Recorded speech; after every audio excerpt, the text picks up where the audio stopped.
C'est presque de l'info, c'est la revue de presque Nicolas Canteloup qui est vraiment là. Ils sont encore en studio avec nous, Patrick Cohen et son invité. Et oui, pardonnez-moi, je suis avec Kamel Daoud, écrivain, romancier, conteur, 20 ans, Kamel Daoud, de chronique au quotidien d'Oran. Vous écrivez Zabor, c'est passionnant, aux abords ou les psaumes. Vous êtes un peu l'auteur des psaumes, c'est ça? C'est la traduction, je crois, Kamel Daoud. Oui, je ne m'oppose pas à cette formulation. Tout à fait, M. Cohen. Ok. Kamel Daoud, pourquoi, une question que je me posais, pourquoi les religions se méfient-elles autant des poètes, Kamel Daoud? Parce qu'à mon avis, les poètes leur font peur, M. Cohen. Oui, les poètes leur font peur, oui. Si vous pouviez faire des réponses un peu plus longues, Kamel Daoud. Donc, Kamel Daoud, pour revenir à la religion, que répondez-vous aux féministes qui sont contre la burqa, le burkini? Le choix de la burqa, pour moi, M. Cohen, n'est pas un choix. Le véritable choix, c'est la liberté. Oui. Oui, le véritable choix, c'est la liberté, bien sûr, Kamel Daoud. Vous avez des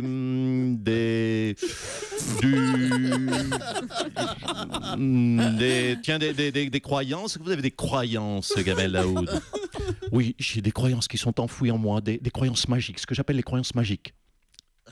Oui, des croyances magiques, bien sûr. Ok, là, je suis dans la merde. Donc, je dois vous avouer que je n'ai plus de questions, mais ça ne se verra pas. Je vais élargir. Tiens, votre regard sur l'actualité internationale, Kamel Daoud, votre regard porté. Écoutez, je regarde le monde entier, m'intéresse dans sa globalité, le monde entier m'intéresse. D'accord. Alors, tiens, une question que je me posais en préparant cette interview ce matin, quel est votre plat préféré, Kamel Daoud? Je n'ai pas de plat préféré, M. Cohen, car le moment préféré dans ma vie, c'est le moment du Ramadan.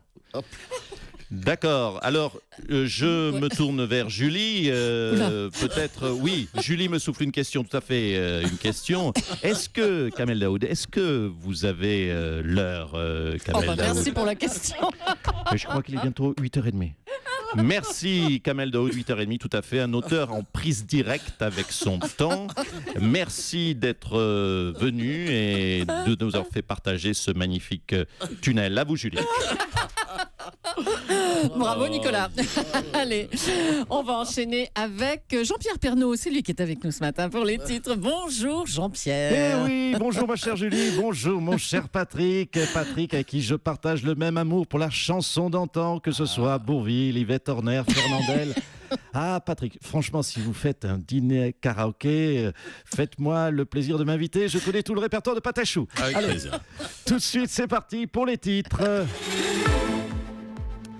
Rendez-vous le 2 août 2024, c'est ce que nous disait Jean Fifou Ballas. Il nous disait à 8h, Paris a gagné, vous savez, les Jeux, et Anne Hidalgo a gagné l'Oscar de la meilleure actrice. Et oui, Marion Cotillard peut aller se rhabiller car la maire de Paris a joué la surprise avec talent à l'annonce des résultats qu'on connaît tous depuis 6 mois. Une belle victoire de Paris contre personne, vu que toutes les autres villes avaient abandonné, rappelons-le. Comme un ouragan, c'est la fin des intempéries dans les Antilles. Il est temps pour chaque chaîne info de faire quoi? Eh bien, de faire sécher son petit envoyé spécial.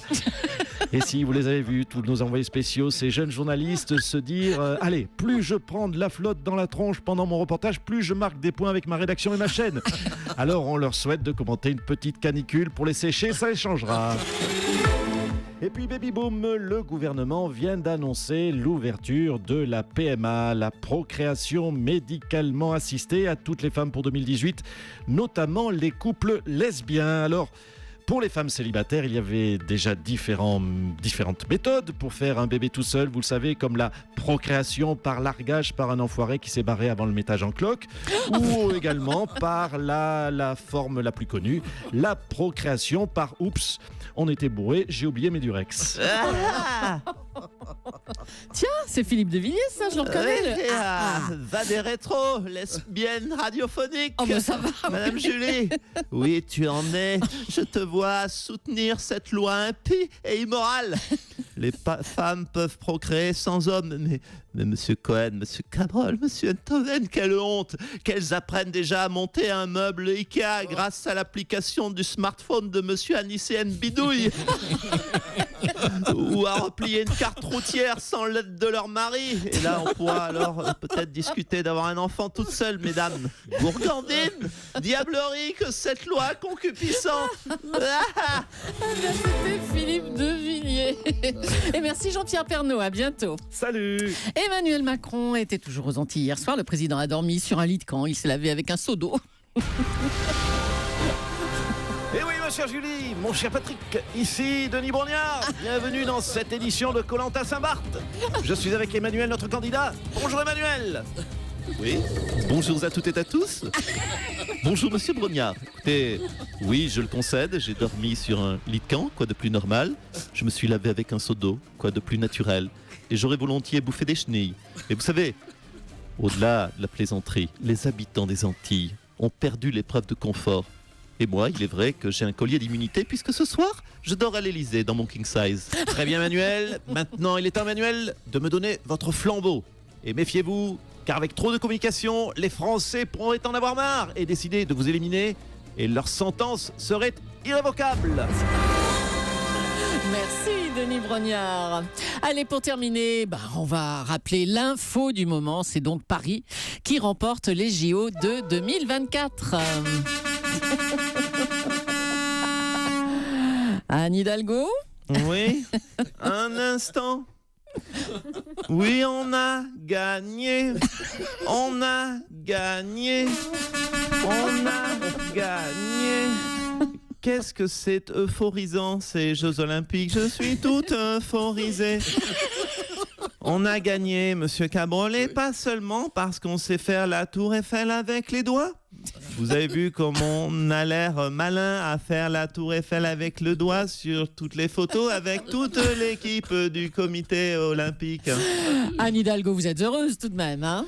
Oui, car disons-le, c'est une formidable victoire pour Paris, les Parisiens et les Parisiennes, mais je crois également tous les Français qui étaient derrière cette candidature. La dernière fois que Paris était ville olympique, c'était en 1924. J'en parlais d'ailleurs avec Laurent Cabrol qui s'en souvient. Non, ne me faites pas dire ce que je n'ai pas dit, il était tout gamin à l'époque. Paris a subi tellement de défaites en 92, en 2008, en 2012. Ah bah écoutez, c'est sympa, merci. Ah, Bertrand Delanoë, c'est normal que vous interveniez. Qu'est-ce que vous vouliez nous dire? Non, mais c'est très aimable de la part de Anne et de Patrick Cohen de rappeler mon échec de Paris 2012. Je suis le sport, mais j'ai pas fait le bisou. On l'a rediffusé, oui, c'est vrai. Oui, vous l'avez rediffusé. Je vous remercie d'avoir rediffusé. Et je salue sa très belle victoire par abandon de Los Angeles, je le rappelle tout de même, de Boston, de Rome, de Toronto et de Hambourg. C'est quand même un peu ça. C'est pas faux. Hein. Je le dis sans amertume, mais je tiens à le rappeler quand même. En tout cas, vous avez vu comment on se complète bien avec mon âne ?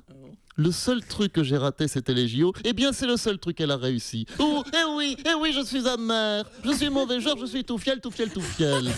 Alors, certains craignent que Paris tombe dans un gouffre financier avec ces JO 2024. Mais écoutez, mais pas du tout. Ah. Mais écoutez, Julie, chère Julie, je vous affectionne particulièrement. L'organisation des JO coûte quoi ? À peine un demi-Neymar. Un demi-Neymar. Oui, un demi-Neymar de dollars. L'unité monétaire, le Neymar. Le Neymar. Il y a bien des boyards, il peut y avoir des Neymars. Oui. Oui, j'ai regardé Fort Boyard tout l'été, monsieur Cabrol. Ça vous dérange ? Non. Bien. Si un Qatari, en tout cas, perd son portefeuille Place Vendôme, il suffit de le récupérer et on pourra même financer peut-être les JO 2032. Nicolas Canteloup, à demain. Et merci Nicolas, malgré le... Bon, voilà. Non. La prochaine fois, Bien je joue pas rattrapé. les bouches-trous. Hein. Ouais. Europe. Europe 1.